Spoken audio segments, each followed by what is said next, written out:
19তম নিবন্ধন সার্কুলার কবে এবং আবেদন কবে সেটা নিয়ে আমরা আলোচনা করব। তো 19তম নিবন্ধন সার্কুলারটা কবে হবে? 2024 সালে 10ই ডিসেম্বর একটা মিটিং হয় কিন্তু এনটিআরসিতে।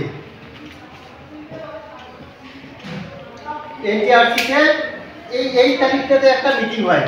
তো এই মিটিংটাতে ওরা বলছে যে এবার পরীক্ষার পদ্ধতিটা একটু ভিন্ন হবে বা একটু পরিবর্তন করতে চাচ্ছে। কীরকম পরিবর্তনটা হচ্ছে যে সাবজেক্টের পদ শূন্য থাকবে শুধু সেই সাবজেক্টের পরীক্ষা হবে, অন্য কোনো সাবজেক্টের হবে না। কেন ওরা এভাবে বলছে যে আসলে নিবন্ধন পাস করার পর কেন তারা বসে থাকবে? এর জন্য ওরা চাচ্ছে যে কটা সিট থাকবে ওই কটা শুধু পরীক্ষা নেবে। যেখানে দেখা যাচ্ছে যে বাংলার 100টা সিট আছে, শুধু বাংলা পরীক্ষা নেবে, ইংলিশের 200 সিট ফাঁকা আছে, শুধু ইংলিশের নেবে, বাকিগুলো নেবে না। এরকম করে ওরা একটা মিটিং করছে। তো এই মিটিংটাতে ওরা কিন্তু সংশোধন করতে পারে নাই, যে হুট করে পরিবর্তন করা। একটা জাস্ট আলোচনা হয়েছে। আলোচনার পর ওরা বলছে যে সার্কুলারটা তাহলে কবে হতে পারে? 2025 সালের ডিসেম্বরের 2025 সালের জানুয়ারি মাসের প্রথম সপ্তাহে অথবা মেডেলের দিক এরকম সার্কুলারটা দেওয়ার ওরা একটা সিদ্ধান্ত নিয়েছিল। এখন নেওয়ার পর তো ওরা কিন্তু ওই সিদ্ধান্তটা নেয়নি যে আসলে পরীক্ষার পদ্ধতিটা পরিবর্তন হবে কিনা। ওরা বলছে যে পরে কোনো মিটিংয়ে এটা আবার আলোচনা হবে। এখন জানুয়ারি মাস শেষ হওয়ার পরে কিন্তু এখনো সার্কুলার হয়নি এবং এই 10ই ডিসেম্বর মিটিং হওয়ার পরেও কিন্তু আর কোনো মিটিং এ পর্যন্ত হয়নি। তো এখন তাহলে কবে সার্কুলার হতে পারে এবং পরিবর্তনটা হবে কিনা? তবে পরিবর্তনটা অত সোজা না, অত সহজে চাইলে যে পরিবর্তন করতে পারবে সেটা না। এটা যদি কোনো পরিবর্তন করতে চায় তাহলে একটু সময়ের ব্যাপার, একটা দীর্ঘ সময়ের ব্যাপার। তো সেক্ষেত্রে আমাদের সার্কুলারটা কবে হতে পারে?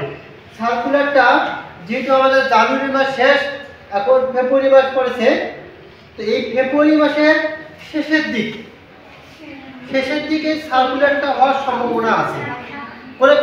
এখনো কোনো মিটিং হয়নি, কিন্তু এনটিআরসির কোনো কর্মকর্তার সূত্রে জানা গেছে যে সার্কুলারটা ফেব্রুয়ারির শেষের দিকে হবে। তবে পরিবর্তন হবে কিনা এখনো কিন্তু উনি নিশ্চিতভাবে বলেনি। উনি জাস্ট বলছে যে ফেব্রুয়ারি শেষের দিক এই 19তম নিবন্ধন সার্কুলার প্রকাশ হতে পারে। এখন যদি কোনো ক্রমে না হয়, উনি বলছে যদি কোনো কারণে না হয় তাহলে রমজান মাসের বা মার্চের প্রথম বা দ্বিতীয় সপ্তাহে হওয়ার সম্ভাবনা আছে এই 19তম সার্কুলার। তো 19তম সার্কুলার যদি কোনো কিছু পরিবর্তন হয় তাহলে তো পরিবর্তন হওয়াটাও কিন্তু ভালো। কেন? যে কটা পোস্ট থাকবে সেই কটা কিন্তু পরীক্ষা নেবে, ওই অনুযায়ী একেবারে ঠিক হবে। দেখা যাচ্ছে যে অনেক নিবন্ধনধারী এখনো কিন্তু চাকরি হচ্ছে না, কিন্তু সার্টিফিকেট আছে, তারা সার্টিফিকেটটা শুধু বেকার হয়ে আছে, তাহলে ওই সার্টিফিকেট থাকলে তো লাভ নাই।